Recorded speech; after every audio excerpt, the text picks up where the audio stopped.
Hello. If you're watching this video, chances are you've run into problems getting the OneLoneCoder PixelGameEngine to run using MinGW. If you're a C++ programmer and have never heard of the PixelGameEngine, then I invite you to go to the OneLoneCoder GitHub page to learn more about it. The link is in the description below. Here's a general overview of the things we'll be doing in this video. We'll begin with downloading and installing MSys2. You might be asking yourself, why MSys2? Well, there's a bit of a story there. You see, the official version of MinGW is somewhat out of date and doesn't support many of the features we might use in modern C++. Fortunately for us, MSys2 is a software distro and building platform for Windows that serves to bring modern Linux features to Windows. As a result, they provide a version of MinGW that is more in line with modern C++. So let's get down to it, shall we? First, we'll go to the MSys2 website and download the installer. I'd like to mention that any website I visit or command I use throughout the course of this video will be in the description below. You might notice that they have two versions available for you, the 64-bit version as well as the 32-bit version. Since I'm on a 64-bit system, I'm going to download the 64-bit version. Once it's been downloaded, launch the installer. Here you are presented with a few options. You can leave pretty much everything at default. However, if you have a specific location you want to have MSys2 installed, now is the time to make that choice.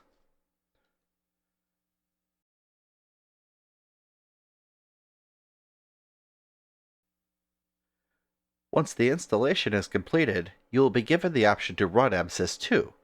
Go ahead and run it. Now that we've installed MSys2, it's time to update it. This will ensure that you have the most up-to-date versions of all of the packages we plan to use. We'll do the initial update command. It will go through the update process, however there's a bit of a quirk with the way MSys2 initially starts. It only does a small portion of the update process. Often you will get a message instructing you to terminate MSys2 without returning to the shell. There's nothing to be alarmed about. Simply close the window by clicking the X, and then click the OK button on the dialog that appears. Now you want to relaunch MSys2 by finding it in your Start menu. Please note you want MSys2 and not any of the MinGW launchers. The reason for this is we have yet to install MinGW. Once you've got MSys2 running again, you'll want to type in the secondary update command. This will take some time, but with the magic of editing, we're going to skip right over that part. We've installed and updated MSys2. Now we're going to use the command to install MinGW.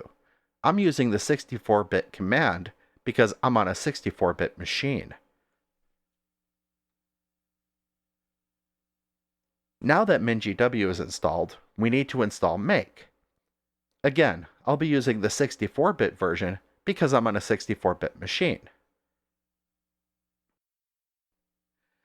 Now that we have MSys2, MinGW, and make installed, we can close the MSys2 window. We need to add the location of the MinGW executables to the system path. If this doesn't make sense to you at the moment, consider that we have MinGW installed and want to use it in our command prompt or inside PowerShell. I have a command prompt open to the directory where MinGW and make are installed. As you can see, I can run the test command here and it works just fine. But what happens if I want to use MinGW outside of this directory?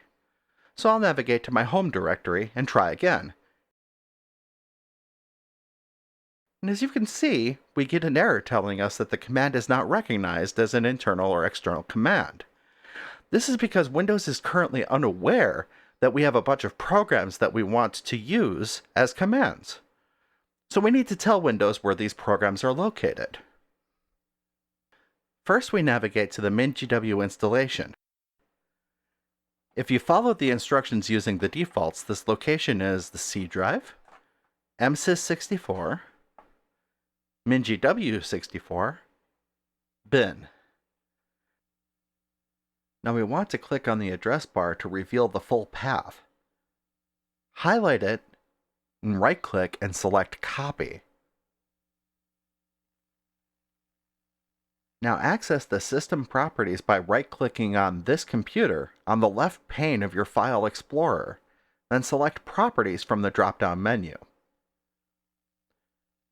In the left pane of the System Properties window, click Advanced System Settings. In the dialog that appears, click the Environment Variables button. Under System Variables, find and select Path, and then click the Edit button. In the dialog that appears, click New, and then paste the path you copied earlier. Click OK to clear out the dialogs and close out the System Properties window.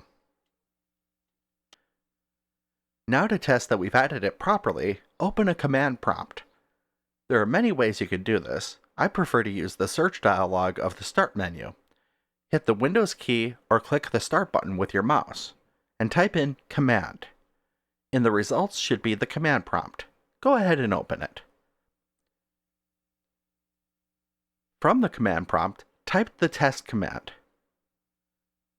If your screen looks similar to mine, then you have set up MinGW properly and are ready to start using it to compile your C and C++ Windows applications.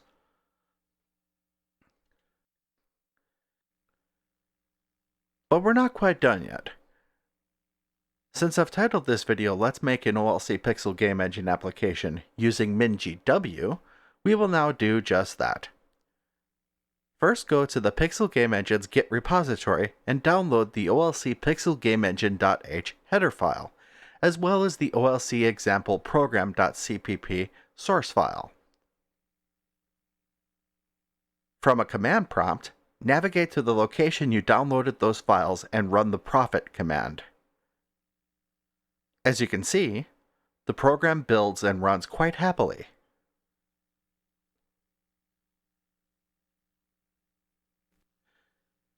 And that's it. Thanks for watching. I hope this video has been helpful and informative. See ya!